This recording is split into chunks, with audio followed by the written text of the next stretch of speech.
Bueno, buenas noches con todos. Siendo 7:25 de la noche, damos inicio a la sesión del día de hoy.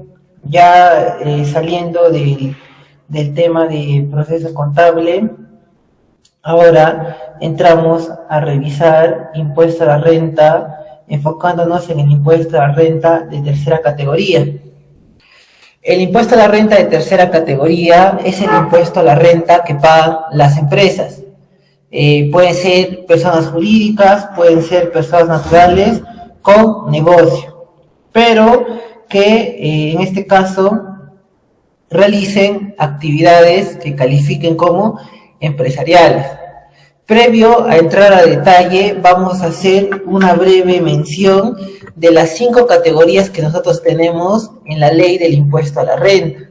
Si bien es cierto, nos vamos a enfocar en la tercera categoría, no es la única categoría que existe, sino van a existir 5 categorías.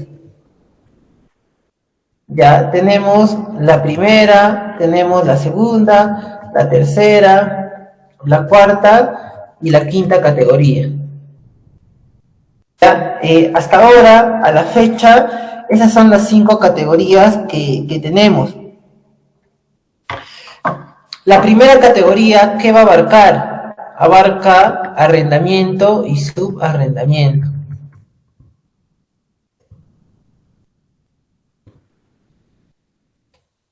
El arrendamiento, ¿qué es? Es el alquiler, ¿no? Se puede alquilar bienes muebles, se puede alquilar inmuebles. Ese es el arrendamiento. Y el subarrendamiento es, supongamos, ¿no? Nosotros alquilamos un local. Ya, este local, como no lo utilizamos, volvemos a alquilar nosotros el local. Eso sería un subarrendamiento. Es decir, la persona que arrienda el bien mueble o bien inmueble, lo vuelve a arrendar. Ese es el subarrendamiento. Se entiende que lo deberá de arrendar a un mayor valor que el que él paga y así generar ganancia. ¿Ya? En este caso, el pago es del 5% en renta de primera categoría. ¿Ya? El 5% del monto de alquiler, o como se conoce en la ley del impuesto a la renta, la merced conductiva, ya que es el monto del alquiler. Alquilamos a 1.000 soles, hay que pagar todos los meses el 5%, que sería 50 soles. ¿Quién paga el impuesto? La persona que tiene el ingreso, es decir, la persona que está arriendando el bien. Luego tenemos la renta de segunda categoría, que son ganancias de capital. Aquí vamos a encontrar principalmente los intereses, ¿ya? De repente nosotros tenemos, ¿no?, nuestros ahorros, y esos ahorros lo prestamos, y por ese préstamo que hacemos cobramos intereses. Entonces ahí hablamos de los intereses. Luego también tenemos la compra y venta de acciones.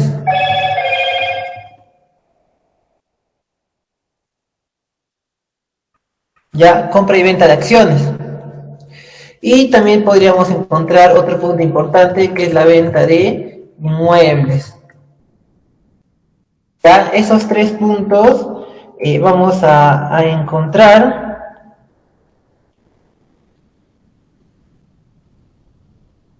Esos 3 puntos importantes vamos a encontrar en la renta de segunda categoría. Ahora, ¿cuál es la tasa que se pagará? Será el 5% de la ganancia. ¿Ya? La ganancia. Por ejemplo, si yo compro y vendo acciones, mi ganancia será la diferencia entre el valor al cual yo adquiero y el valor al cual yo vendo. Ya, esa será mi ganancia. En los intereses, el monto total de los intereses son ganancias. ¿Ya? En la venta de inmueble también hay que descontarle el valor que me costó adquirir ese bien. Ya, ahora, con respecto a la venta del inmueble, es muy importante que nosotros tengamos en cuenta que dentro de la venta de inmueble existe el término de casa habitación. que básicamente, así en términos sencillos, es que en caso de que yo venda un bien inmueble que se ha destinado a vivienda, por lo menos por 2 años, no va a estar afecto al pago de esta renta de segunda categoría. Pero si yo vendo un inmueble, el cual se utilizó para generar ganancia, puede ser un almacén, etcétera, ahí sí, ahí es donde se paga la renta de segunda categoría. Pero si es casa habitación, no va a pagar la renta de segunda categoría. ¿Ya? Esa es una precisión con respecto a la venta de inmuebles. Luego tenemos la renta de tercera categoría, que es la renta empresarial, en la que nos vamos a enfocar. ¿Ya? Entonces, hasta ahí nomás lo dejamos, renta empresarial, porque a esta es al que más tiempo le vamos a dedicar ahora. Cuarta categoría es el trabajo independiente, ¿ya? Los recibos por honorarios, ¿ya? Ello es renta de cuarta categoría. Y la renta de quinta categoría es el trabajo dependiente. Ellos son los trabajadores en planilla. Ya si un trabajador está en planilla de remuneraciones, ellos van a pagar renta de quinta categoría. Entonces ahí está, trabajo dependiente. En la renta de cuarta categoría, ¿no? Hemos tocado este punto cuando registramos recibos por honorarios, ¿ya? En este caso, cuando se aplica es de 8% en caso de que el monto del RH supere los 1.500, ¿no? Los 1.500 soles. Pero se puede suspender las retenciones. ¿Ya? ¿Cuál es el requisito? Que nuestros ingresos, o el proyectado de nuestros ingresos, ¿no? Máximo al año, ¿ya? 38.500. Estos 38.500 son la suma de renta de quinta y renta de cuarta categoría, ya eso hay que tenerlo en cuenta. Es decir, si yo trabajo, ¿no? De repente, como en muchos casos hacen, ¿no? Los trabajadores trabajan para una empresa, pero también tiene sus ingresos como trabajador independiente. Ya hay que sumar ambos ingresos, renta de cuarta y quinta categoría. Bueno, en sí es proyectar, ¿no? Porque uno proyecta, por ejemplo, para el 2021 voy a llegar a 38.500, entonces proyectamos eso y si no llegamos a eso podemos suspender las retenciones. Si es que superamos, ya no podremos suspender las retenciones, ¿ya?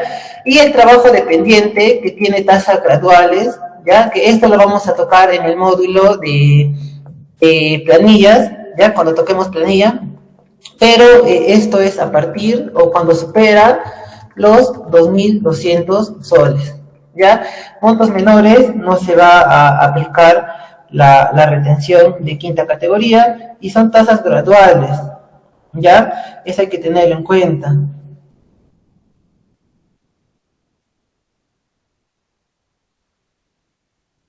¿Ya? Entonces, esas son las 5 categorías que tenemos.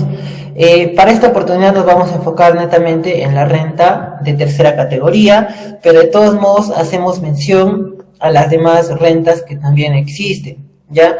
Ahora, lo que hay que entender es que estas primeras rentas, primera, segunda, cuarta y quinta, son para personas naturales sin negocio.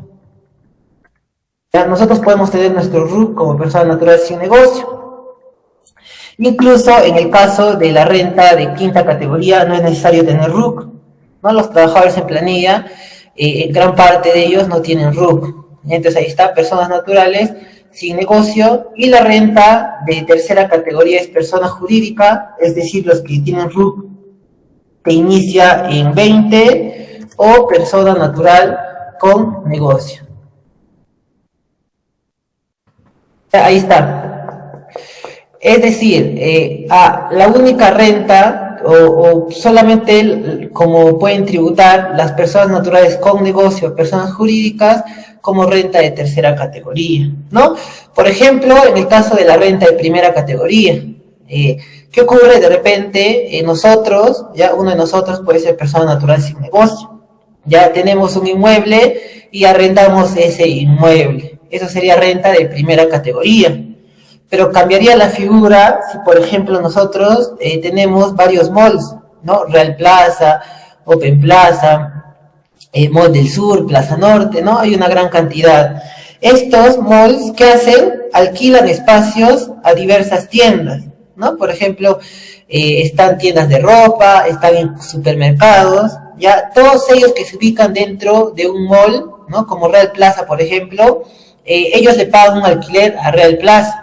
De hecho, que el monto de alquiler que cobra es considerable. Y entonces, como Real Plaza es una empresa, es una persona jurídica, eso sería renta de tercera categoría. Ese alquiler incluso tendría IGB, ya incluso estaría afecto al pago de detracción, que es un punto que también lo vamos a tocar más adelante. Entonces, ahí está una diferencia. Ya puede darse el caso de que una actividad, ya si bien es cierto en primera categoría está el arrendamiento, pero también el arrendamiento puede estar dentro de la renta de tercera categoría, la renta empresarial. No, igual aquí los intereses. ¿Qué ocurre cuando una empresa de repente hace un préstamo a otra empresa? Ya eso también es renta empresarial. Incluso los intereses van a estar afectos al IGB, ¿ya? Porque es renta de tercera categoría. Ya si es renta de segunda categoría, ahí cambia la figura. Ya entonces eso para tenerlo en cuenta, las 5 categorías del impuesto a la renta, y para la presente sesión nos vamos a enfocar netamente en las rentas de tercera categoría. Lo Una primero, pregunta. a ver, un momento, me parece que alguien está hablando, no logro escuchar. A ver, hola. ¿Me escucha, profesor? Sí, ahora sí le escucho. Estaba con el audio en silencio. A ver, dígame. Ya. Antes de pasar, profesor, a las rentas empresariales, tengo una duda en cuanto, por ejemplo, si es que se hace el alquiler o alquilamos como persona, digamos, natural, pero lo alquilamos, digamos, así gratis, digamos, ¿no? Lo alquilamos. En ahí tendríamos que pagar también impuesto a la renta o no? Sí, el tema de la sesión gratuita, ¿no? Eso se conoce como sesión gratuita. Yo entrego un bien a título gratuito, ¿ya? En ese caso hay que regularizar el pago del impuesto a la renta, pero eso ya es a fin de año, ¿ya? Con la presentación de la declaración jurada anual de personas, en este caso sería, ahí hay que regularizar este impuesto a la renta. Ahora, si yo entrego en sesión gratuita, ¿cómo determino? Ya es el 6% del valor del autovalúo, ya del valor del autovalúo. Supongamos que el inmueble tiene un valor de acuerdo al autovalúo de 100.000 soles, ¿ya? De 100.000 soles. Entonces, yo tendré que multiplicar 100.000 por 6%, ¿ya?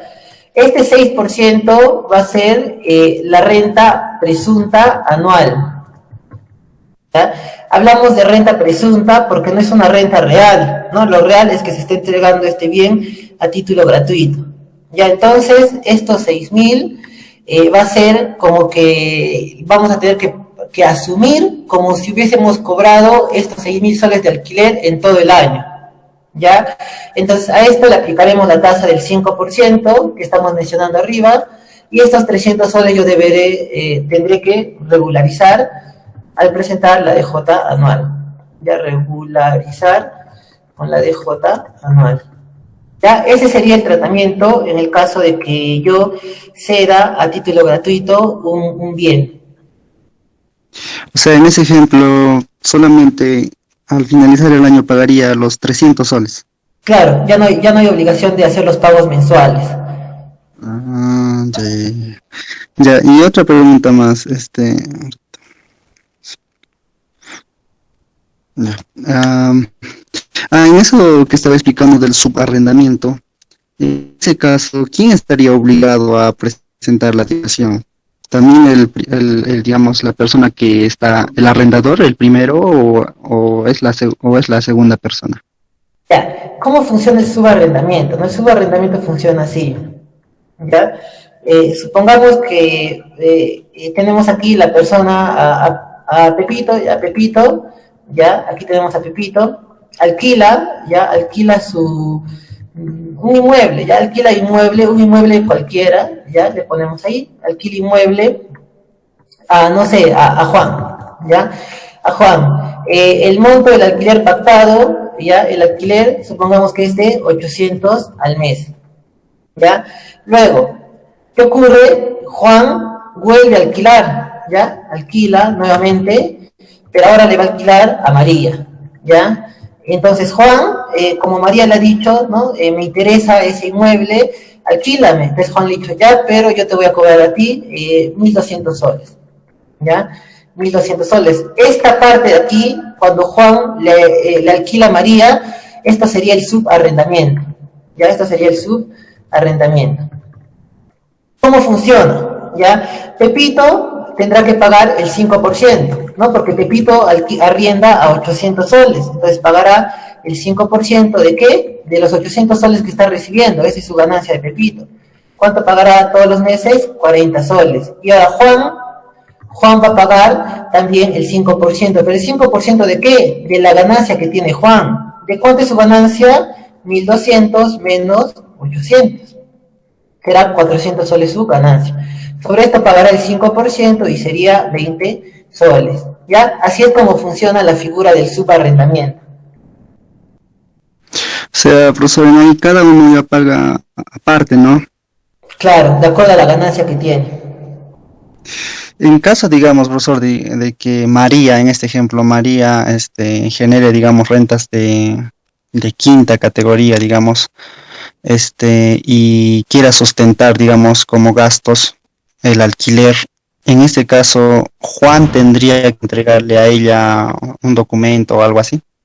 Claro, ¿no? Cuando uno paga el alquiler, a ver, si no me equivoco, es el formulario 1682, ¿no? La guía de el pago, la guía de arrendamiento. Si no me equivoco, es el formulario 1682. Ese formulario se utiliza para sustentar este alquiler que se está pagando, ¿no? Ese formulario tendría que tener María, por el monto del subarrendamiento, ¿no? Que sería 400, por los 400 soles de aquí. Ya, Eso le daría Juan, ¿verdad? No claro, Pepito. ajá, claro. Y de todos modos, también María tendría que tener, también el que recibe, ¿no? Porque Pepito le dará una guía a Juan, ¿ya? Y luego Juan le dará otra guía a María. Pero María va a pagar 1.200, que vendría a ser la suma de estos dos, ¿ya? Entonces, de todos modos, Juan le debería entregar como sustento también una copia adicional de la guía que recibe de Pepito.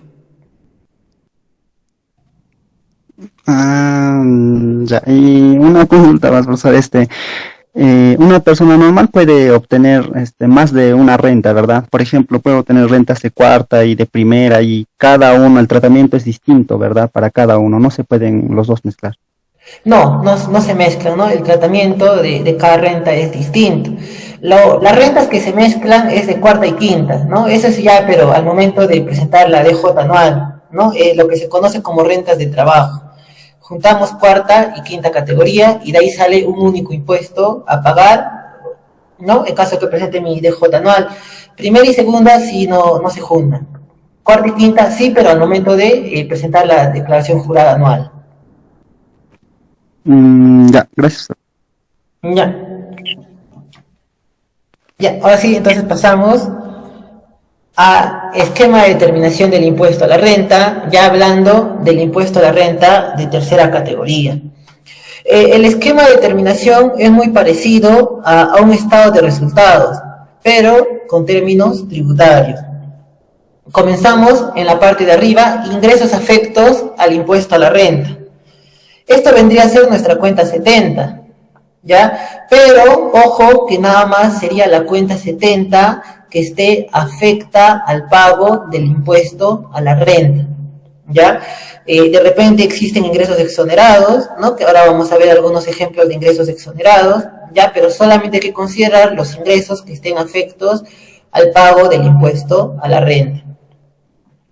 A este ingresos afectos, que sería nuestra cuenta 70, ya le restamos el costo computable.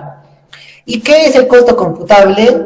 es el equivalente al costo de ventas, ¿ya? Esto estaría en la cuenta 69, pero siempre hay que tener en cuenta que en este esquema, si bien es cierto, yo les digo cuenta 70, cuenta 69, en este caso sí es considerando los términos tributarios, ¿no? Porque anteriormente, cuando hacíamos nuestros registros, ¿no? Nuestros asientos contables, siempre hemos mencionado todo nada más enfocándonos para fines contables, ¿no? Ahora sí vamos a enfocarnos en el lado tributario.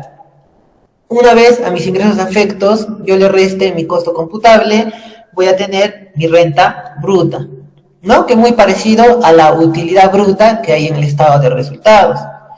Ya ahí más o menos nos vamos dando cuenta qué es la renta, ¿no? La renta se asocia con la ganancia. Por eso cuando decimos impuesto a la renta, es el impuesto a la ganancia que genera, ¿no? Pueden ser empresas, pueden ser personas. Luego le restamos otros gastos aceptados, aquí estarían las demás cuentas, ¿no? Cuentas 62, 63, 65, etcétera, ¿ya?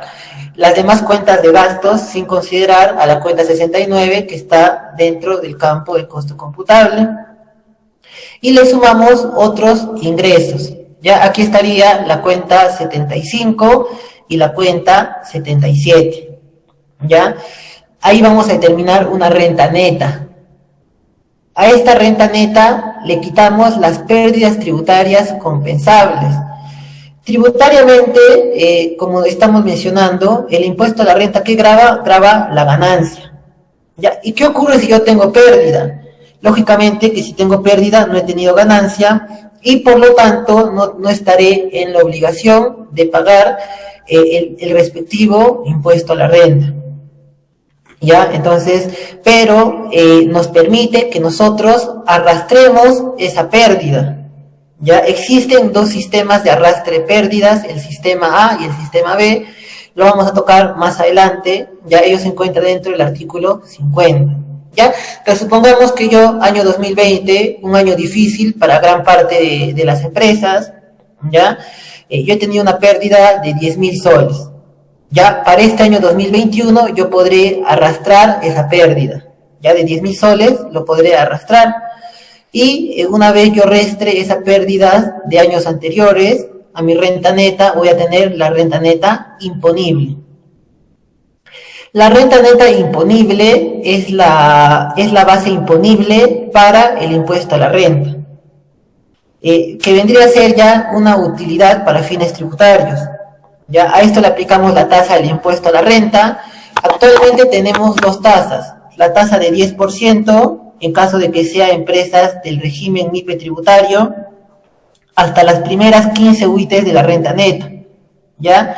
Y la tasa de 29.5% para empresas del régimen general, ¿ya? Esas son las dos tasas que manejamos, ¿ya? Ahora estamos próximos a un cambio de gobierno, no sabemos qué política tributaria tendrá este nuevo gobierno, ¿no? De repente sube, de repente baja, de repente se mantiene nuestra tasa del impuesto a la renta, ¿no? Porque antes, hasta el último año, cuando estuvo Llanta, la tasa la dejó en 28%. ¿Ya? Y estaba proyectando a disminuirlo hasta 27%, pero gradualmente, ¿no? Ya cuando hubo el cambio de gobierno, de 28 subió a 29.5%, ¿no? Que aparentemente es nada más un 1.5%, pero hay que verlo para las empresas que generan millones en utilidades, ¿no? Ese 1.5% es bastante diferencia. ¿Ya? Luego, ¿qué más tenemos? A eso le restamos los créditos. ¿Qué créditos tienen las empresas con respecto al impuesto a la renta? ¿Ya? El principal crédito son los pagos a cuenta del impuesto a la renta, que hicimos incluso asientos contables con este tema de los pagos a cuenta, ¿no? Nosotros todos los meses presentamos nuestras declaraciones mensuales de impuestos. En esas declaraciones mensuales, el Declarar Fácil 621, vamos a declarar y pagar IGB más el impuesto a la renta mensual, o como también se le conoce, pago a cuenta del impuesto a la renta, ¿ya? Yo tengo que agrupar todos los pagos del impuesto a la renta que he hecho todos los meses, y al final de año, o bueno, en marzo, abril, cuando presente mi DJ anual, ahí lo voy a restar a mi impuesto a la renta calculado. Eso viene a ser un crédito. Ya una vez yo al impuesto le reste ese crédito, voy a tener una regularización o un saldo a favor de repente, ¿no? De repente yo he tenido más crédito que impuesto y tendré un saldo a favor que podré utilizarlo contra mis próximos pagos a cuenta. Este es el esquema de determinación del impuesto a la renta, ¿no? Muy importante tener en cuenta, ¿no? Sobre todo manejar estos... Sí, dígame. Ahí, profesor, ahí una pregunta sobre los créditos, exactamente los pagos a cuenta. Nosotros hacemos nuestros estados financieros, ¿no? Al 31 de diciembre, pero los pagos a cuenta no son 11, ¿no? Son 12. En este caso, al 31 de diciembre, digamos, no consideramos un pago a cuenta, algo así para realizar, porque el pago de diciembre se estaría haciendo en enero, ¿verdad? Claro, ¿no? En este caso, lo que podríamos hacer en diciembre es nosotros, al 31 de diciembre ya podemos conocer cuánto es el monto de pago a cuenta que vamos a realizar, ¿no? Entonces podemos considerar, ¿no? Temporalmente dentro de nuestra cuenta 16. Ya, eso podríamos hacer, ¿no? Porque nosotros ya vamos a pagar eso en enero, ¿no? Esa sería una alternativa para que podamos tener, ¿no? Un crédito más exacto, ¿ya? Eso sería la alternativa, ¿no? Reconocer ese pago a cuenta de diciembre, ¿ya? Al cierre de diciembre, ¿no? Al 31 de diciembre, como una especie de proyección. Ah, ya, ya, o sea, ya, ya, puedo proyectarlo, ese pago, ¿no? Claro, de Claro, acuerdo a mis ventas que tenga y ahí lo aplico, pues, la tasa, ¿no? claro, ajá, así sería lo correcto. Ya. ¿Cuál es el concepto de renta en la ley del impuesto a la renta? ¿No? Más o menos nosotros ya podemos entender a qué hace referencia este concepto de renta. ¿Ya? Más o menos se asocia con la ganancia, ¿no? Por no decir que es la ganancia. ¿Ya? En la ley del impuesto a la renta, ¿qué nos dice? El impuesto a la renta grava, entre otros, ¿no? Ni siquiera nos define qué es renta, ¿no? Nada más nos dice qué grava el impuesto a la renta. Dice las rentas que provengan, ya sabemos que renta es ganancia del capital. ¿Qué rentas provienen del capital? Renta de primera y segunda categoría. Porque yo en la renta de primera categoría, ¿qué hago? Con el capital que tengo, voy a alquilarlo. Ese alquiler me genera una ganancia. De ahí tenemos las rentas que provengan del trabajo. Aquí estaría la renta de cuarta y quinta categoría, ¿ya? Del trabajo. Ahora, si yo mezclo capital más trabajo, ahí aparecen las rentas empresariales, la renta de tercera categoría. Las empresas trabajan conjuntamente con el capital que tienen y con el trabajo, ¿no? Que realicen las personas dentro de la empresa, ¿no? Entonces ahí está, ¿no? Las 5 rentas tal como indica que estarían grabadas con el impuesto a la renta. Ahora, ¿cómo trabajamos con respecto a las normas contables y las normas tributarias? ¿No? Porque nosotros, en el camino, ¿no? De elaborar nuestra información contable, nuestra información tributaria, vamos a encontrar muchas diferencias, ¿ya? Se podría decir que contablemente tendremos más libertades que tributariamente, ¿ya? Tributariamente vamos a tener más restricciones, sobre todo restricciones con respecto a los gastos, ¿no? ¿Y por qué es que nos dan muchas restricciones con respecto a los gastos la ley del impuesto a la renta? Nosotros, ¿cómo es, no? Nosotros tenemos ingresos, tenemos gastos. Si tenemos más ingresos, tendremos mayor utilidad. Hay que tener en cuenta que sobre la utilidad es donde se va a tributar el impuesto a la renta, ¿ya? Y si yo tengo más gastos, tendré menor utilidad. Entonces, en los ingresos no se va a enfocar mucho porque incluso tributariamente les convendría que las empresas tengan más ingresos, ¿ya? Pero para fines de recaudación no les va a convenir que las empresas tengan muchos gastos. Es por eso que mucho se va a poner limitaciones con respecto a los gastos, ¿no? Nos van a poner varios requisitos que deben cumplir los gastos, ahora vamos a ver, ¿no? Van a poner montos límites para algunos tipos de gastos, ¿no? Que no deben sobrepasar hasta tal tope. Aquí, por ejemplo, tenemos el ejemplo de la depreciación, ¿ya? Que hemos estado tocando anteriormente, nos va a dar tasas máximas de depreciación. A los gastos de recreación también le va a poner un tope máximo. También a los gastos de representación. Ya, entonces ahí vemos, ¿no? Algunos ejemplos de estas limitancias que se le va a aplicar a los gastos. ¿Ya? Ahora, ¿cómo trabajo esa diferencia? ¿No? De repente yo tenía en depreciación, ¿no? Un monto mayor de acuerdo a mi aplicación de la NIC 16, pero tributariamente me han dado una tasa menor. Entonces ahí nosotros tenemos que a nuestra utilidad contable hacerle agregados y deducciones, ¿ya? Esos agregados y deducciones me van a llevar a mi renta neta. Ya saben que la renta neta es un término tributario para definir a la utilidad para fines tributarios. ¿Ya? Entonces ese es el tratamiento que vamos a hacer para calcular el impuesto a la renta. Yo calculo, hago mi estado de resultados conforme a mis normas contables, ¿no? Tenemos las NIC, las NIF, ¿ya? Y al finalizar esa renta neta hay que hacerle agregados y deducciones de tal forma que yo llegue a mi renta neta. La renta neta es la utilidad para fines tributarios. Ya, esto conforme el artículo 33 del reglamento de la ley del impuesto a la renta. El costo computable, ¿no? Ya se mencionó que viene a ser el costo de ventas.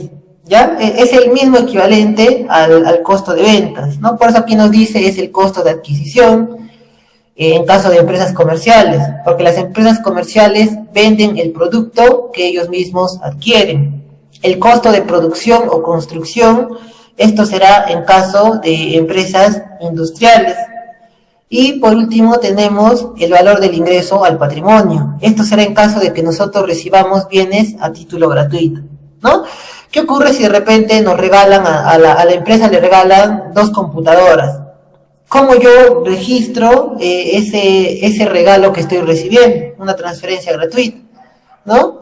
Utilizando nuestro plan contable será, ¿no? Cuenta 33 contra cuenta 75, ¿no? Así será, ¿no? Porque una computadora ya sabemos que es activo fijo, y cuenta 75 porque será un ingreso, ya que yo estoy recibiendo este activo de manera gratuita, ¿no? Hay que recordar lo que se mencionó en la primera clase, ¿no? Un ingreso se asocia con el incremento de un activo. Aquí se está incrementando un activo, por lo tanto, yo tendré que reconocer un ingreso, ¿ya? Entonces, este valor de ingreso al patrimonio va a ser el costo computable para este bien transferido a título gratuito. Hay que tener en cuenta también que este es un ingreso grabado, ya es un ingreso grabado con el impuesto a la renta, ¿ya? Y también otro tema, ¿no? Que antes generaba mucha duda, hasta que la ciudad sacó un informe, ¿y este activo fijo se puede depreciar, ¿no? Porque es un bien recibido a título gratuito, ¿no? Y sí se puede depreciar utilizando las tasas máximas para fines tributarios. Y entonces, esto es un ingreso, ya yo tendré que reconocer ese ingreso y este ingreso tributar, ¿no? Tributar con ese ingreso. Y a la par depreciaré este activo fijo. Ya sabemos que la depreciación va transfiriendo al gasto el consumo de la vida útil de un activo fijo. Ese también será un gasto aceptado para fines tributarios, ya que tributariamente está permitido depreciar bienes recibidos a título gratuito. Ya, pero la contraparte es que esto también va a ser un ingreso grabado. Ahora sí, este punto es bien importante. Las reglas generales, ya, con respecto al uso de gastos, ¿ya?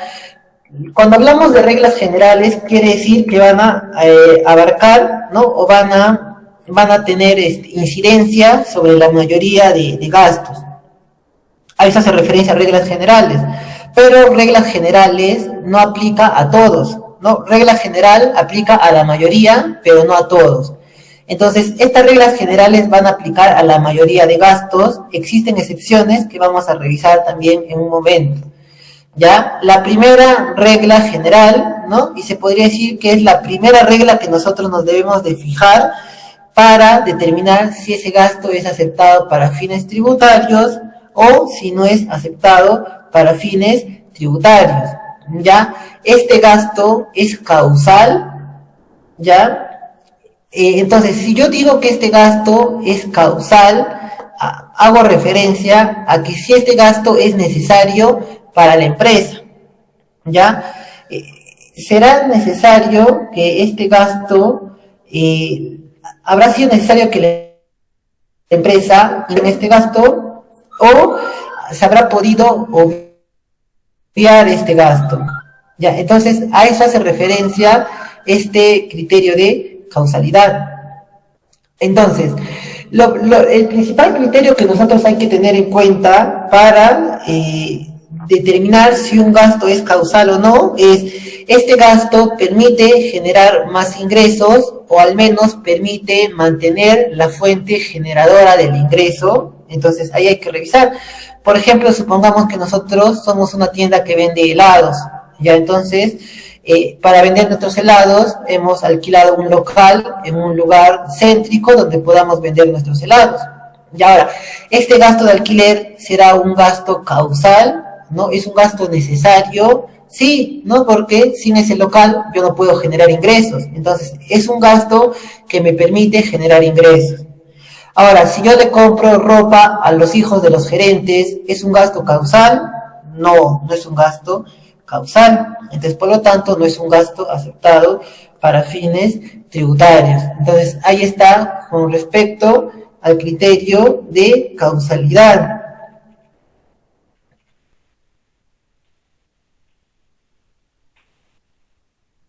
Ya, entonces eso es causalidad. Luego tenemos el criterio de fehaciencia, y es el criterio que genera mayores reparos con respecto a fiscalizaciones. ¿Ya? ¿Qué ocurre? ¿No? La SUNAT nos fiscaliza, nos dice, nos fiscaliza, por ejemplo, puede ser una fiscalización definitiva, ¿no? O puede ser una fiscalización parcial, ¿ya? Entonces, cuando nos fiscaliza la SUNAT, va a revisar que nuestro impuesto a la renta esté determinado correctamente, ¿ya? Entonces, supongamos que revisa si es que está determinado correctamente mi impuesto, ¿ya? Y va a encontrar algunos gastos y nos va a decir: no, esos gastos no son aceptados para fines tributarios, entonces hay que retirar esos gastos. Si retira los gastos, va a incrementar mi utilidad, ¿ya? Entonces ahí yo voy a tener un tributo omitido, ¿no? Porque yo he pagado mi impuesto a la renta con una menor utilidad y ahora al repararme algunos gastos, ¿no? Ahí hablamos de reparo, ¿no? Cuando algunos gastos no van a ser considerados de acuerdo a lo que está determinando, en este caso, la SUNAT, ¿ya? Entonces, el que más genera este tipo de infracciones o reparos es el criterio de fehaciencia. ¿Por qué es el criterio de fehaciencia? ¿No? Porque causalidad, no es tan complicado sustentar la causalidad, ¿no? Yo tengo gasto por alquiler, es necesario el gasto por alquiler, ¿no? Ahí están mis gastos por planilla, es necesario los gastos por planilla, no es muy complicado sustentar la causalidad. La fehaciencia sí es complicado sustentar. ¿Por qué? ¿Qué ocurre? ¿No? Nosotros debemos de tener toda la documentación necesaria, la mayor documentación posible, ¿ya? Para sustentar los gastos. A eso hace referencia la fehaciencia, ¿ya? Nosotros como mínimo debemos de tener los comprobantes de pago, ¿ya? La factura, ¿no? En caso de que boleta también puede ser en algunos casos, ahora vamos a revisar en qué casos la boleta es un gasto aceptado, recibos por honorarios, tickets factura, etcétera. Eso es como mínimo tener la factura. Ahora, adicional a la factura, ¿qué se debe tener? ¿No? La guía de remisión. También es muy importante tener la guía de remisión para sustentar que el bien ha sido trasladado, ¿no? Para sustentar el traslado del bien. Entonces, con respecto al tema de bienes, es más sencillo sustentar, ¿no? Porque ahí está la guía, ahí está la factura, yo puedo incluso hacerlo firmar por el jefe del almacén, etcétera, ¿no? El detalle está con los servicios. Con los servicios es un poco más complicado sustentar, ¿ya? Con servicios hay que tener, si es posible, contratos, hay que tener coordinaciones, de repente por correo, Ya los correos hay que guardar como medio sustentatorio. Informes, muy importante los informes, porque la SUNAT a veces pide informes cuando hace fiscalizaciones. ¿Ya? Porque dicen, ¿no? Por ejemplo, nosotros contratamos un servicio de fumigación o de local. Como nosotros tenemos varios locales, el precio del servicio va a ser 100.000 soles. ¿Ya? Entonces la SUNAT va a revisar ese gasto, ¿no? 100.000 soles, monto alto. Y nos va a pedir, a ver, la documentación, y nosotros le presentamos de repente la factura y de repente un contrato. Y la SUNAT va a decir, ¿no? Porque hay algunos casos, si nos podemos a leer RTFs, que se presenta factura y contrato, pero igual la SUNAT lo repara, ¿no? Y encima el Tribunal Fiscal luego le da la razón a la SUNAT. Entonces, es muy importante pedirle al proveedor informes de los trabajos que está realizando, ¿no? Y se entiende que si es un servicio de 100.000 soles, el proveedor debería presentar informes de las actividades que realiza, etcétera, ¿no? Todo ese tipo de información hay que nosotros tener. También las actas de conformidad de servicio, ¿no? Eso también es muy importante tener. Entonces, a eso hace referencia la fehaciencia, a sustentar los gastos con la documentación necesaria, ¿ya? Entonces, ahí está. Luego tenemos el tema de usos de medios de pago. ¿Ya? Cuando hablamos de usos de medio de pago, ¿a qué nos referimos? ¿Ya? A que los pagos deben de ser bancarizados.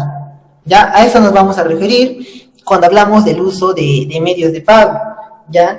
Existe la ley de bancarización. Esta ley nos dice, ¿no? Que si tenemos el importe de la operación es superior a $1.000 o superior a 3.500 soles, ya debe ser bancarizados los pagos que se relacionen con este mismo. ¿Ya? Entonces, el importe de la operación es el importe de la factura. ¿Ya? Si hay nota de crédito, hay nota de débito, hay que considerar también esos montos. ¿Ya? Pero ese es el importe de la operación. De repente yo quiero pagar una factura, valor 4.000 soles, allá no puedo pagar en efectivo, hay que bancarizar, ¿no? Transferencia, cheque. ¿Ya? ¿Y qué ocurre si yo no respeto esta ley de bancarización? Lo que va a ocurrir es que yo no voy a poder utilizar ese gasto. Ya va a ser un gasto no aceptado para fines tributarios. Ya, entonces ahí está. Eso es con respecto al uso de medios de pago. ¿Ya? Y luego tenemos el tema de el valor de mercado. ¿Ya? Esto lo encontramos en el artículo 32. ¿Ya? Este tema del valor de mercado se utiliza principalmente para que no se den estos casos de tener gastos que se podría decir inflados, ¿no? Gastos elevados a un monto que no corresponde. Mucho en la práctica encontramos algunas empresas, personas que venden facturas. ¿Ya? Entonces, estas personas cuando venden factura, de repente nos darán algunos montos que no guardan relación con la realidad, no están a valor de mercado. Entonces ahí la SUNAT, por ejemplo, revisa, ¿no? Vamos a revisar factura, compra de laptop, valor 7.000 soles. Entonces la SUNAT, ¿qué hace? A ver, vamos a revisar, ¿no? Rápidamente a qué precio podemos adquirir esta computadora. Revisamos en las tiendas y es una laptop que en las tiendas cuesta 2.500 soles. ¿Y por qué está en nuestra contabilidad a 7.000 soles? Entonces puede presumir que es una operación falsa y entonces va a reparar. Entonces ahí la importancia de que el producto se encuentre a valor de mercado. ¿Ya? No exactamente tiene que respetarse, ¿no? Pero debe estar en una aproximación, ¿ya?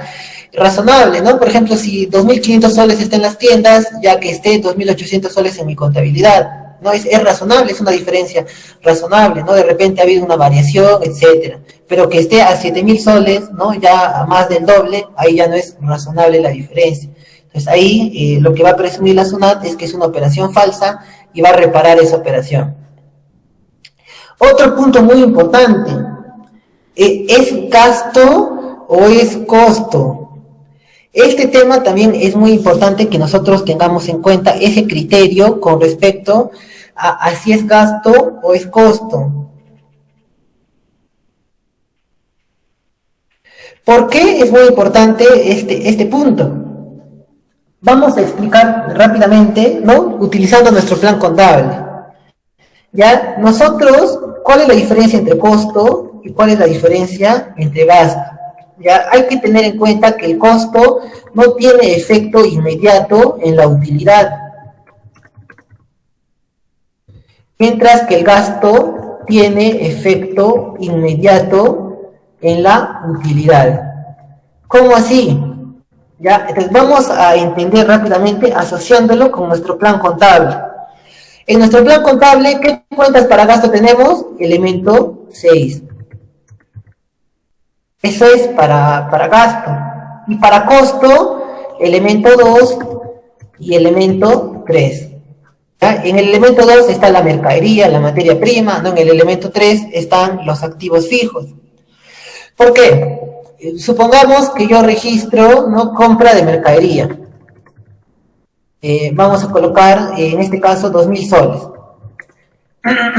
Ya, 2.000 soles, ya, no vamos a considerar el IGB, ya, hay que pensar que está exonerado del IGB. Es fruta, es una verdura, no sé, pero está exonerado del IGB, ¿ya? ¿Cómo registro esta operación? 60, 42, 20, 61. Ahí está, 2.000 soles, 2.000 soles. 2.000 soles, 2.000 soles. Ya, actualmente está en el costo porque está dentro de la cuenta 20. Ya, está dentro de la cuenta 20. ¿En qué momento este costo va a tener efecto sobre la utilidad? Al momento de venta.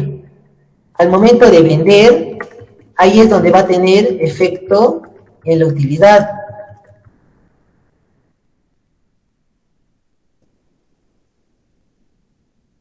¿Ya? ¿Por qué? Cuando yo vendo, ¿qué ocurre? Yo reconozco el costo de ventas, 69,20. Esta cuenta 69 sí tiene efecto sobre la utilidad. Entonces, ahí está un claro ejemplo de un costo. Adquirimos mercadería. En ese momento, esa adquisición de mercadería no va a tener efecto sobre la utilidad. Recién tiene efecto sobre la utilidad al momento de vender, porque al momento de vender el costo de ventas sí va a tener efecto sobre la utilidad. Entonces su efecto no es inmediato, su efecto va a ser al momento de la venta. Otro ejemplo, la compra de activo fijo. Supongamos que por 3.000 soles, mejor 30.000, ¿ya? Cuenta 33, cuenta 46, 30.000 soles. La cuenta 33 no tiene efecto inmediato sobre la utilidad. ¿En qué momento va a tener efecto sobre la utilidad? Al momento de depreciarse, ¿no? Porque recién con la depreciación yo reconozco un gasto. Cuenta 68, cuenta 39. O incluso le hago destino, 95, 79. Recién, cuando al momento de depreciarse va a pasar a gasto este costo, ¿ya? Pero cambiamos un gasto por servicio. Cuenta 63, cuenta 42, 1.500 soles. Igual le doy su destino, 94, 79. ¿Tiene efecto inmediato sobre la utilidad? Sí, no nada más hay que revisar nuestro estado de resultados. Tiene efecto inmediato sobre la utilidad. ¿Ya? El gasto. En cambio, el costo no tiene efecto inmediato sobre la utilidad. Entonces, que yo utilice un criterio para reconocer como costo o para reconocer como gasto, va a tener efecto sobre la determinación de mi utilidad y por lo tanto va a tener efecto sobre el impuesto de renta que yo esté calculando. ¿Ya? Entonces, ello para que nosotros lo tengamos en cuenta. Y por último está el tema del devengo. Ya, gastos, ingresos se reconocen aplicando el devengado. No es el único criterio, si bien es cierto contablemente sí se va a utilizar el devengado, ya, siempre, ¿no? El devengado contablemente se utiliza para todos los ingresos, para todos los gastos. Tributariamente existe el percibido, ya que ahora vamos a revisar en qué caso se utiliza devengado y en qué caso se utiliza el percibido. Pero estas son las reglas generales, ya sabemos que son reglas generales, es decir, abarcan al general de los gastos. General no es lo mismo que todos los gastos, ya eso hay que tenerlo en cuenta.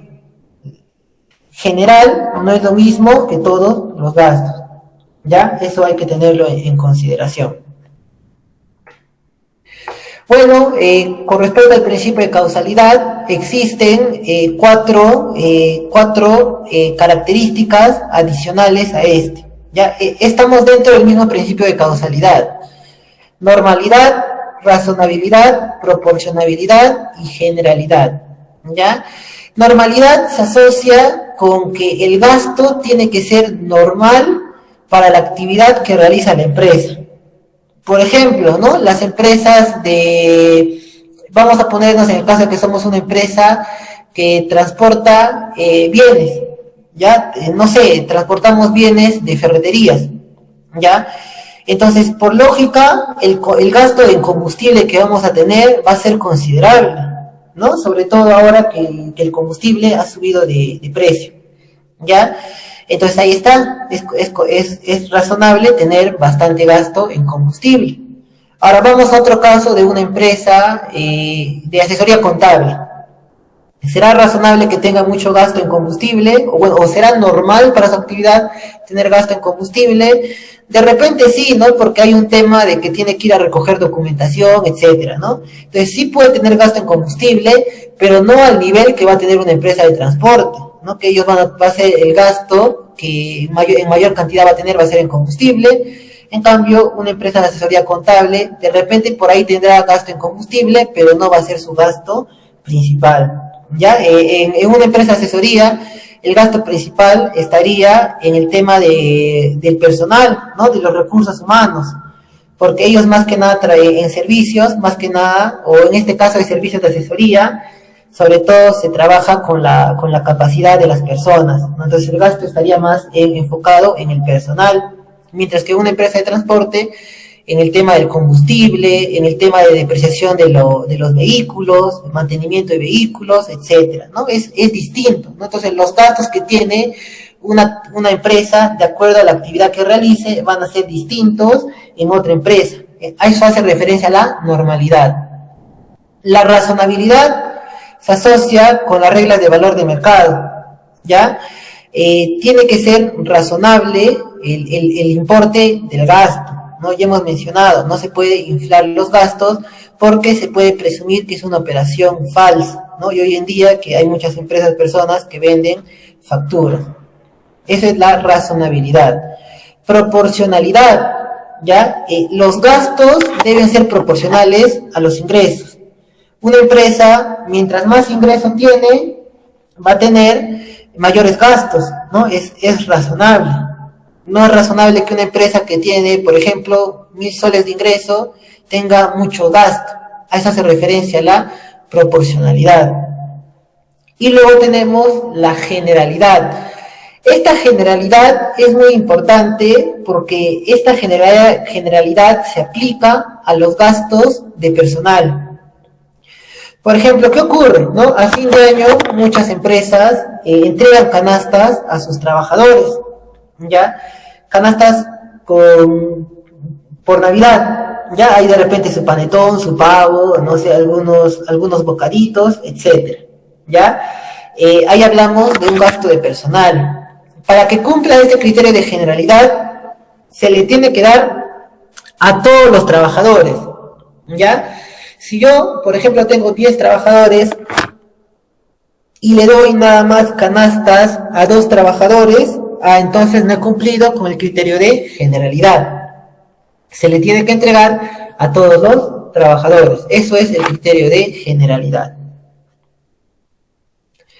Ahora de las reglas generales pasamos a las reglas específicas que van a afectar a algún grupo de gastos. Algún grupo de gastos que no va a ser la mayoría, no va a ser una minoría de gastos. En cambio, las reglas generales sí van a afectar a la mayoría de gastos. A ver, un momento, voy a conectar la laptop, se está bajando la batería.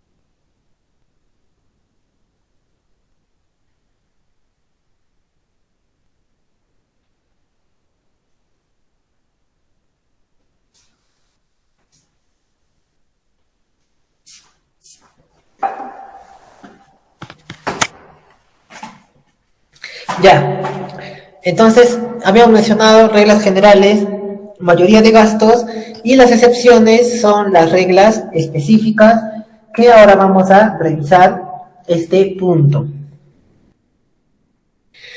Listo, aquí están las principales reglas específicas. Tenemos los gastos recreativos, que son gastos aceptados, pero están sujetos a límites. ¿Ya? Los gastos recreativos son gastos que se enfocan en el personal. Puede ser, por ejemplo, algunas empresas hacen fiesta de fin de año, un ejemplo de gasto recreativo. El mismo tema de las canastas de Navidad, gastos recreativos, se enfocan en los trabajadores. Existen dos límites, 40 UITs o el 5% de los ingresos netos. Ingresos netos estarían en nuestra cuenta 70, ya esos son los ingresos netos. Entonces, entre estos dos límites yo tendré que utilizar el menor. De repente el 5% de mis ingresos netos es 300.000. Ya, entonces yo voy a compararlo con 40 UITs. 40 UITs es 176.000. ¿Cuál es menor? 40 UITs. Entonces utilizo 40 UITs como máximo de gastos que puedo tener por concepto de gastos recreativos. Ya, ello hay que tenerlo en cuenta. Y si es al contrario, 40 UITs es mayor que el 5% de mis ingresos netos, entonces el tope máximo será el 5% de los ingresos netos. Cuando la ley del impuesto a la renta así nos da dos límites, va a aplicar el menor, ¿ya? Porque a ellos les conviene que sea menos gasto, ¿no? Menos gasto, más utilidad, más impuesto que tengamos que pagar. Si los gastos recreativos se enfocan en los trabajadores, tenemos los gastos de representación. Los gastos de representación se enfocan en los clientes, ¿ya? Por ejemplo, ¿no? Regalos a los clientes, por ejemplo, hay algunos casos que incluso invitan, ¿no? Cenas, almuerzos a los clientes, porque una empresa depende mucho de sus clientes, ¿no? Sin clientes no tiene ventas, si no tiene ventas no tiene ingresos, y sin ingresos la empresa quiebra, ¿no? Es por eso que hay que fidelizar a los clientes, es por ello la importancia de los gastos de representación. El mismo límite que tiene es el mismo que los gastos recreativos, 40 UITs o el 5% de los ingresos netos. Ya sabemos, entre ambos tendremos que utilizar el menor. Tenemos este punto, depreciación de activo. Este punto genera mucha consulta, ¿no? Dicen, ¿no? Muchos preguntan, ¿no? Y varias veces me han preguntado, ¿cuál es el monto mínimo para que se considere un activo? ¿No? Esa pregunta muchos se hacen. Y es que contablemente no vamos a encontrar, ¿no? Y contablemente en ningún caso vamos a encontrar que nos diga monto mínimo para determinados casos, ¿no? Contablemente no vamos a encontrar eso, porque contablemente las normas contables abarcan a todas las empresas, ¿ya? Entonces, hay empresas que tienen más ingresos, otras empresas que tienen menos ingresos. Lógicamente, no se le puede poner un tope de monto, porque para algunos casos, ¿no? Un monto, por ejemplo, 1.000 soles, para una empresa que vende mucho, será bastante, será poco, ¿no? 1.000 soles mínimo. Pero para una empresa que recién está iniciando, es un emprendimiento, 1.000 soles de repente puede ser un monto importante. ¿ya? Entonces, contablemente no se ha determinado el monto mínimo para reconocer un activo. Tenemos este tema de la importancia relativa. Ya, si consideramos que ese monto es un monto relevante para la empresa, entonces lo podemos considerar como activo. Si no consideramos que es importante, entonces lo podemos considerar como gasto, ¿no? Como gasto, ¿ya? Entonces, ahí está ese tema. Por ejemplo, un lapicero, ¿no? Un lapicero es un activo, pero tiene un monto pequeño, no tiene un monto considerable,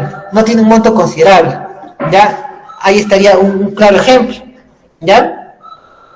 Entonces ahí está, por ejemplo, un lapicero, ¿no? No sé, dos soles. ¿Será razonable que lo considere como activo? No, directamente mejor como gasto, a pesar de que es un activo, ¿ya? Entonces, tributariamente se ha normado este punto de la depreciación, pero solo en el caso de activos fijos, ¿ya? Activos fijos ya sabemos que son aquellos que tienen vida útil mayor a un año, ¿ya? Por ejemplo, supongamos que yo me compro una silla, una banquita, ya me ha costado 100 soles, ya 100 soles me ha costado la banquita. Yo quiero saber, esta banquita es un activo fijo, sí, es un activo fijo, tiene vida útil mayor a un año. No creo que la banquita se malogre en menos de un año. De repente si es de plástico, no de repente, pero si es de madera, no creo que se malogre en menos de un año. Es un activo fijo, de acuerdo a norma contable. Ahora, pero su valor es mínimo, ¿no? Es de 100 soles había dicho, ¿no? Su valor es mínimo, nada más 100 soles. Yo tengo que considerarlo como activo fijo y tengo que depreciarlo, ¿ya? Entonces, tributariamente nos dice que en caso de que el valor sea menor a un cuarto de UIT, el activo fijo podemos considerarlo directamente como gasto. Es optativo. Si queremos lo depreciamos, pero si queremos lo consideramos como gasto. Un cuarto de UIT, la UIT el presente año es 4.400, la cuarta parte 1.100. Ya, entonces, en este caso, si yo adquiero un activo fijo, no sé, de 1.000 soles, yo puedo considerarlo directamente como gasto. Ojo que esto es para fines tributarios. Ya, ahí está. Luego tenemos el tema de los gastos con boleta de venta. ¿Ya? Y en este caso hay que tener en cuenta que la boleta de venta no va a ser necesariamente un gasto aceptado para fines tributarios, ¿ya?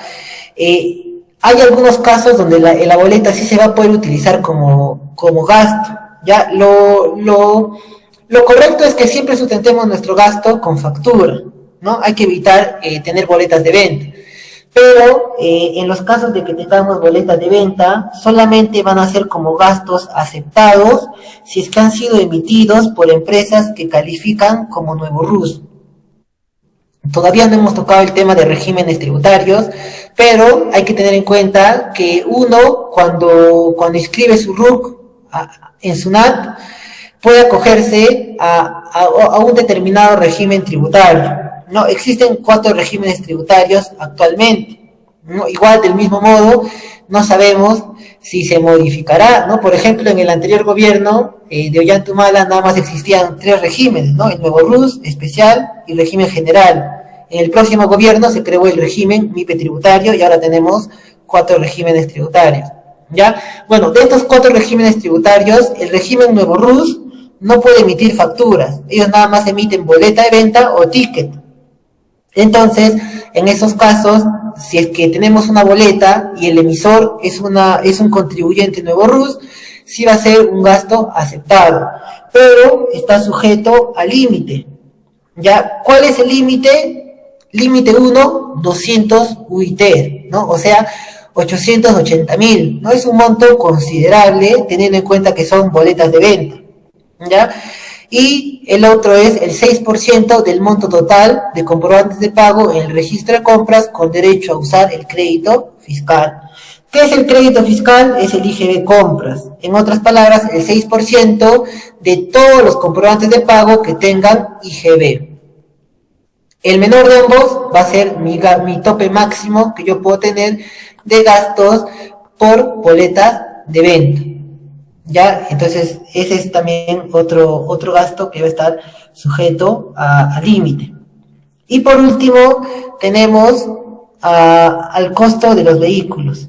¿Ya? En este caso se ha puesto un tope al costo que deben tener los vehículos, pero este tope es nada más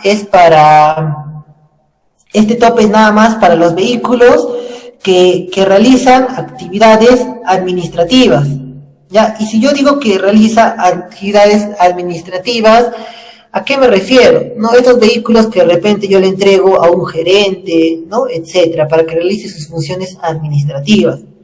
Ya, este tope de costo no se aplica para los vehículos que desarrollan actividades operativas. Por ejemplo, distribución de productos, por ejemplo, traslado de personal, ¿no? Algunos ejemplos de este tipo de vehículos que desarrollan actividades operativas y no administrativas. Solamente este tope se aplica a los vehículos que realizan funciones administrativas, ¿ya? El costo no puede ser superior a las 26 UITs. Y si es superior, todos los gastos asociados a ese vehículo van a ser gastos no aceptados para fines tributarios. Por ejemplo, ¿en qué gastos uno incurre cuando tiene un vehículo? Lo principal, combustible, ¿no? Sin combustible el vehículo no se va a trasladar. ¿Qué más? Está el tema del mantenimiento. De repente el vehículo se malogra, tiene fallas, no siempre con el desgaste va a tener que tener algunas cositas que reparar. El tema de mantenimiento, el tema del SOAT, ¿no? Revisiones técnicas, todo ese tipo de gastos, ¿ya? Entonces eso para tenerlo en consideración. Profesor, disculpe, tengo unas preguntas, por favor. Sí, dígame. Primero, profesor, digamos, un gasto, digamos, que no va a ser, digamos, deducible. Supongamos una multa. O, bueno, ya otro gasto, digamos, y este gasto nosotros hemos utilizado el crédito fiscal y al finalizar el año, ¿cómo se hace? ¿Cuál es el procedimiento? ¿Cómo debemos regularizar el crédito que ya hemos utilizado? Ya, en el caso de que sea un gasto no aceptado para fines tributarios, por ejemplo, puede ser un gasto personal, ¿no? Los gastos personales no son aceptados para fines tributarios. Por ejemplo, ¿no? Yo les mencionaba, le compramos ropa a los hijos de los gerentes. Ya de repente tenemos incluso factura, tiene IGB y todo. Si es que el gasto no es aceptado para fines tributarios, tampoco se puede utilizar el IGB, ¿ya? Y eso también está dentro de la ley del IGB. Los requisitos sustanciales, ¿no? El artículo 18 de la ley del IGB, que dice, ¿no? Para utilizar el crédito fiscal es requisito que el gasto o costo sea aceptado de acuerdo a la ley del impuesto a la renta. Entonces, si yo utilicé como gasto, utilicé ese crédito fiscal de un gasto no aceptado para fines tributarios, tendré que corregir mi declaración, ¿no? Presentar la rectificatoria, pagar la multa en caso de que haya multa. Ya eso se tendría que hacer. Cuando el IGB se convierte, o cuando tenemos IGB de un gasto que no es aceptado para fines tributarios, el IGB ya no es crédito fiscal, ¿no? Porque nosotros sabemos que el IGB, como es crédito fiscal, va en la cuenta 40, ¿no? Yo cuando registro es, ¿no? 62, bueno, 63 mejor, 40, 42, ¿no? Aquí va en la 40 porque es crédito fiscal, ¿no? Si no estaría en una cuenta de gasto, ya no es un gasto el IGB. Pero ¿qué ocurre si es que en este caso esta 63 sería un gasto no aceptado para fines tributarios? Ese IGB ya no es un crédito, ese IGB se convierte en un gasto, 63, 64, 42, ¿ya? Entonces ahí está, el IGB ya no es crédito, se tiene que considerar como gasto. Para fines contables es un gasto que tendrá efecto en nuestra utilidad. Para fines tributarios es un gasto no aceptado. Al finalizar el año, ¿tendría que contabilizar eso sobre el IGB? Lo correcto es que nosotros, antes de registrar, revisemos, ¿no? El gasto no es aceptado, entonces ya lo consideramos como gasto no aceptado, ¿no? Ya de repente en nuestra contabilidad llevaremos un control, de repente le agregamos, ¿no? Un dígito, ¿no? O otros crean una cuenta, ¿no? Gastos no aceptados, ¿no? Y en gastos no aceptados mandan los gastos no aceptados, ¿no? Lo que yo discrepo de eso, ¿no? Porque por más de que sea un gasto no aceptado, es un gasto no aceptado para fines tributarios, pero contablemente debería ir a la cuenta de la cual es su naturaleza, ¿no? Pero hay que llevar un control. Lo correcto es, antes de registrar, hay que fijar, ¿no? Este gasto es aceptado, ya si no es aceptado, hay que llevar el respectivo control, no hay que utilizar ese IGB. Es que algunas empresas, por ejemplo, dicen que no nos va a detectar su nada, dicen, no nos va a detectar, a menos que haya una fiscalización y muchos de ellos pues contabilizan, ¿no? Y hacen uso, digamos, del crédito fiscal.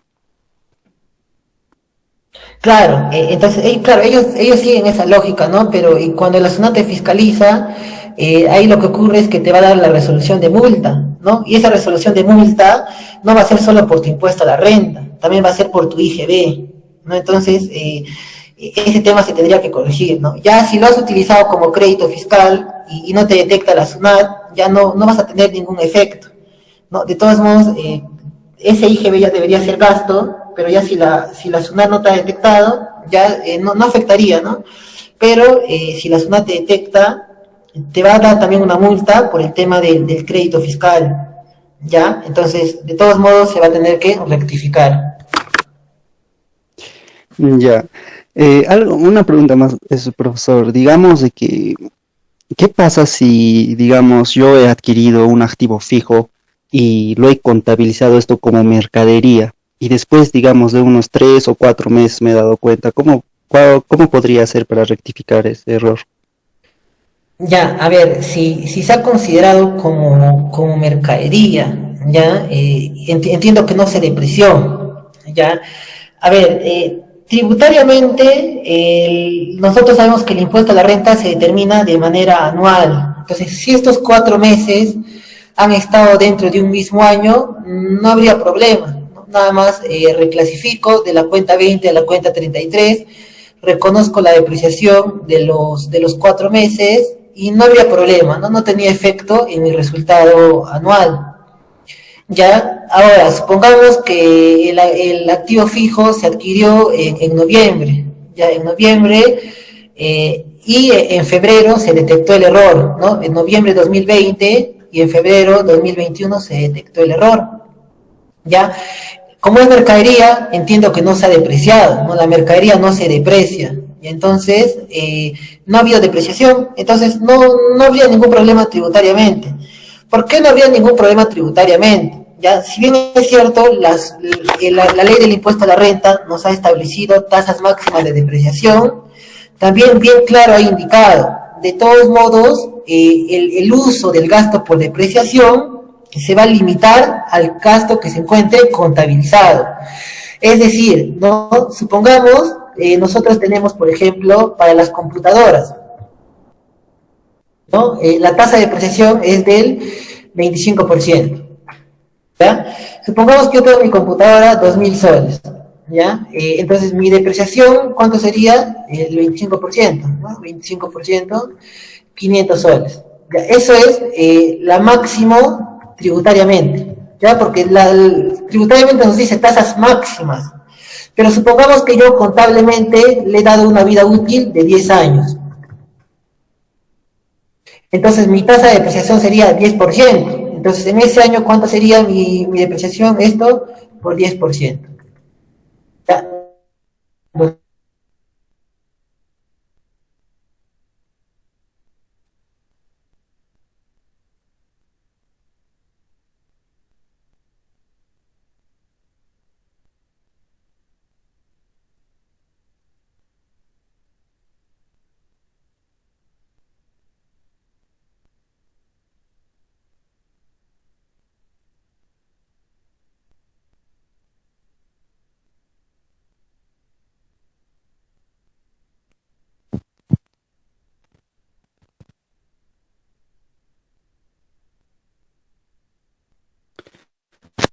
No se escucha.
Sí, disculpen, tuve un problema con mi internet, ¿no? Se me cayó la conexión. Ya, justo el punto que estaba explicando era este tema de la depreciación.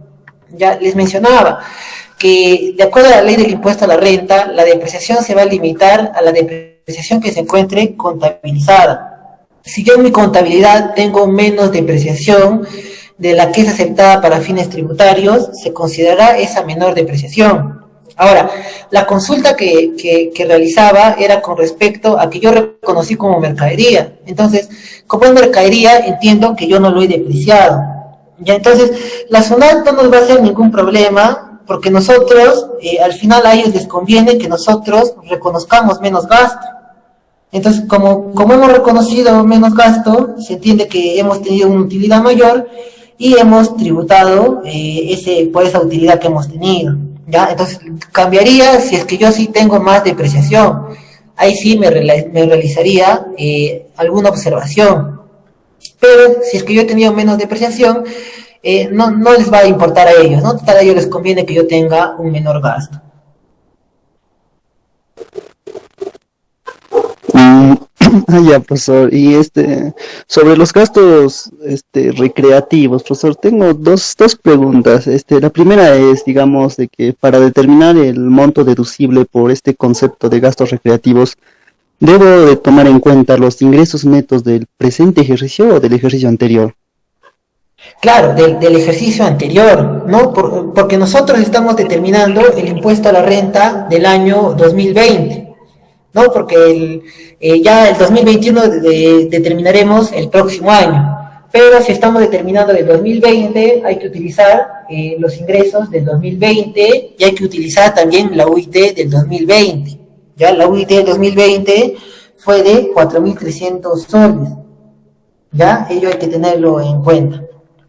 Ya, y la última pregunta es, digamos, profesor, a mí se me ocurre, sobre los gastos recreativos, digamos, hablando de la fehaciencia, digamos, una cena familiar, ¿no? Por motivo, digamos, de fiestas por Navidad. ¿Esto puedo hacerlo pasar como gastos recreativos? O sea, la cena familiar entiéndase que es, digamos, el consumo, pues, claro, obviamente tiene que ser con los trabajadores, ¿no? Pero, digamos, yo pues, lo hago con, digamos, con mi familia, esa cena familiar y puedo hacerlo pasar como gastos recreativos. Yo cuento con un comprobante, digamos, ¿no? Con una factura, etcétera. ¿O qué documentos puedo presentar para acreditar la fehaciencia? Ya, claro, con respecto a la ciencia, ¿no? Lo que se ha establecido es la mayor cantidad de documentación posible. Ahora, para este tipo de actividades es muy usual realizar una lista de asistencia. ¿no? Se le hace firmar a cada trabajador, ¿no? Que está asistiendo y que está recibiendo, en este caso, ¿no? Un almuerzo, una cena. Ya, eso se podría hacer, ¿no? Eso sí se puede realizar, ¿no? Se hace una lista de asistencia, colocas a los trabajadores que han asistido, ¿ya? Con el tema del comprobante del restaurante, ¿no? Ya se ha establecido el informe de SUNAT que es válido que se coloque en el detalle por consumo. No es obligatorio que se considere a detalle, no todos los platos, ¿no? Por consumo. Eso sería principalmente, ¿no? Pero hay que también ver que existe el criterio de generalidad. Para que pase como gasto de representación, tiene que haber abarcado a todos los trabajadores. Ya, ahora, no sé si ese monto que esté en la factura, ¿no? Pueda considerarse razonable, ¿no? Que ha tenido efectos sobre todos los trabajadores. De repente el monto puede ser muy bajo, o de repente puede ser el monto muy alto, no creo, ¿no? Porque, o depende también cuántos trabajadores haya en la empresa, ¿no? Eso también hay que ver. Y lo otro, como le digo, sería hacer una lista de asistencia, ¿no? Uno normalmente cuando quiere sustentar estos gastos hace una lista de asistencias y por ahí documenta fotos, ¿no? Yo tomo fotos y más la lista de asistencia ya es suficiente. Pero más o menos usted lo que tendría que hacer es una lista de asistencia y mirar que el monto sea razonable, ¿no? Por ejemplo, si son 20 trabajadores, ya que sea 7 soles por trabajador, 140 soles, ¿no? Más o menos ese monto sería razonable, ¿no? Que pueda ser para todos los trabajadores. Oye, ya, una lista, ¿no? Así, pero yo he pensado, digamos, se me ha ocurrido nomás, pero no hacerlo pasar eso como gastos recreativos, pero en sí los gastos pues son, para, digamos, incurridos en, digamos, en mi familia, algo así, ¿no? Y digamos que el gasto sea por unos 300 soles o 200 soles, y de eso SUNAT me pedirá ese requisito, digamos, de la fehaciencia, ¿sí? O no creo, ¿no? Claro, O, en el caso de que observe el gasto, ¿no? Porque hay que también tener en cuenta que la SUNAT en la fiscalización no revisa todo, no le alcanzaría el tiempo para revisar todo. La SUNAT, y como cualquier auditoría, ¿no? Utiliza muestras. Ya si en la muestra sale ese gasto, mala suerte, ¿no? Pero en caso de que no salte, porque principalmente la SUNAT va a enfocarse en los gastos de monto mayor. No sé si 300 soles sea un gasto que se considere un monto considerable para la empresa. De repente no, entonces si no, es muy complicado que la SUNAT revise justo ese comprobante. claro, ya, pues, ya entendí. Ya. Ya. Gracias. Entonces, ahí están las reglas específicas. Ya también dentro de las reglas específicas se encuentra la aplicación del percibido, que lo vamos a revisar también en un momento. Ya el percibido también lo vamos a explicar en un momento en qué consiste el percibido, que es muy importante también este criterio.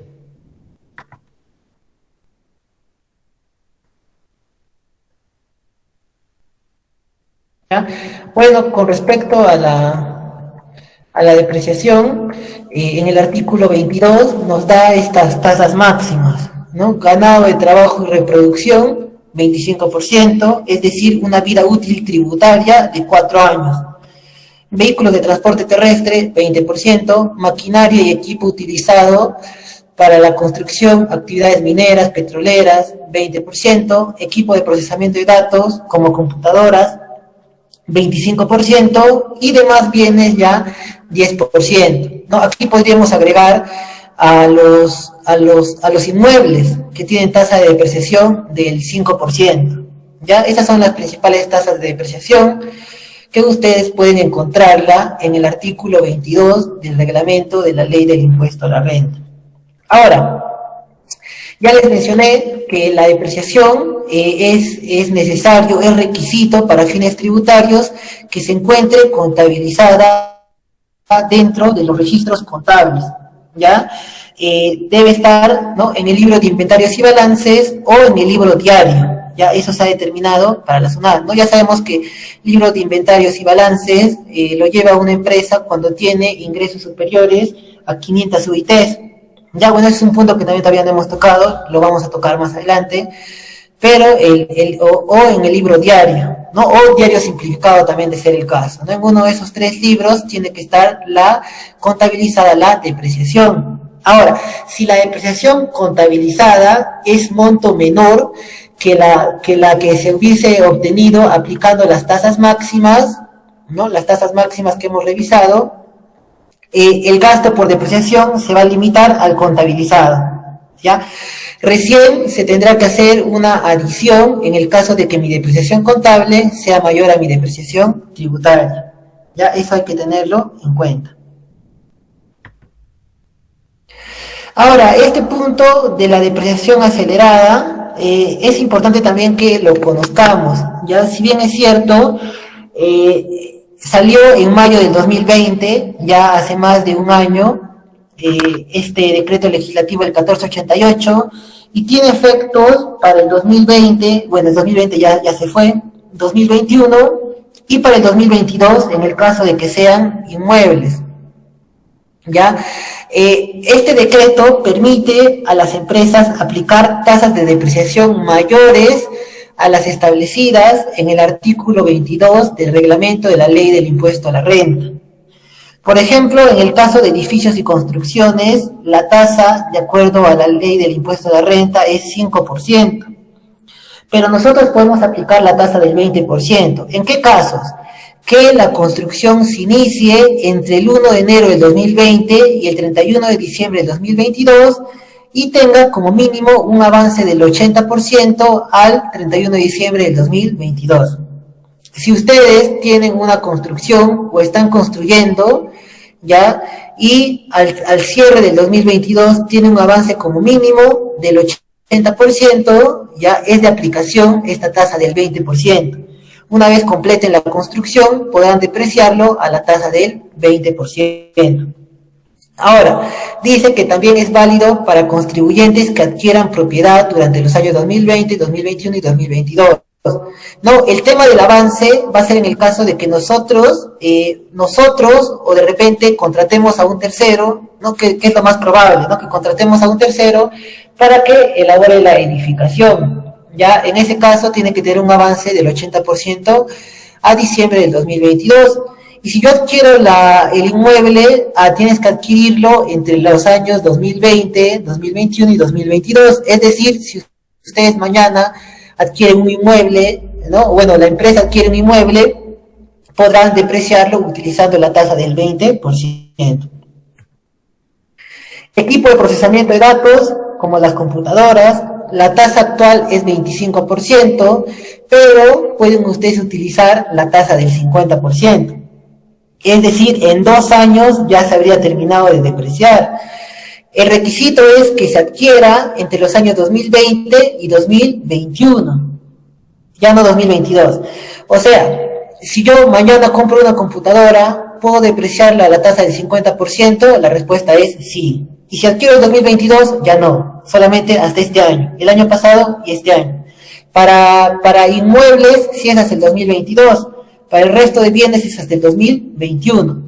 En maquinaria y equipo, actualmente es 10%, ustedes pueden utilizar la tasa del 20%, en caso de que se adquiera entre los años 2020 y 2021. O sea, actualmente todavía pueden adquirir y aplicar estas tasas de depreciación. Vehículos de transporte terrestre, actualmente 20%, pero si lo adquieren el año pasado o este año, pueden utilizar la tasa del 33.3%. Vehículos híbridos o eléctricos, ¿no? Que no se utiliza mucho en Perú, pero bueno, ¿no? En vehículos podríamos considerar a las motos eléctricas, ¿no? Las motos eléctricas sí se utilizan, ¿no? Se utilizan bastante en el Perú. Los vehículos, o sea, autos, todavía no mucho, ¿no? Pero la moto sí se utiliza porque es más económico el combustible, ¿no? El combustible es más económico porque estos vehículos, ¿no? Justo hace poco me estaba informando, la moto, por ejemplo, tiene que, para 22 kilómetros, ya para recorrer 22 kilómetros, tiene que cargar 6 horas. Estas 6 horas en consumo eléctrico es 50 céntimos, ¿no? 50 céntimos es barato, ¿no? Para 22 kilómetros es una distancia considerable. O sea, de hecho que es una distancia para movilizarte dentro de la ciudad, ¿no? Ya si quieres hacer viajes largos, ahí sí no te va a alcanzar, ¿no? Pero 50 céntimos para 22 kilómetros es bastante económico. No, bueno, nos hemos salido un poco del tema, pero la tasa de depreciación actual es del 20% y se adquieren entre los años 2020 y 2021 podrán utilizar la tasa del 50%. Ya saben, la depreciación tributaria se va a calcular en base al costo del activo. Este costo se tiene que tomar en cuenta aplicando la NIC 16. ¿Ya? Ahora, dentro de la NIC 16 está la figura de la revaluación, ¿no? La revaluación es reconocer el incremento del valor de un activo fijo. Esto mucho ocurre, por ejemplo, con los terrenos. Ya un terreno es un activo fijo. El terreno en el tiempo no suele disminuir su valor, sino suele incrementar su valor, ¿no? Y encima que los terrenos son el único activo fijo que no se deprecia. ¿Ya? Un terreno no tiene vida útil, ¿ya? El terreno tiene vida eterna. ¿No? Es lo lógico, ¿no? Un terreno, ¿cómo desaparecería? No, nunca desaparece un terreno, ¿no? A menos que de repente tu terreno esté en la orilla del mar o del río, ¿no? Cerca del río, y a veces el río se come el terreno, ¿no? Pero en otros casos no podría desaparecer el terreno, ¿no? Entonces el terreno tiende a incrementar su valor.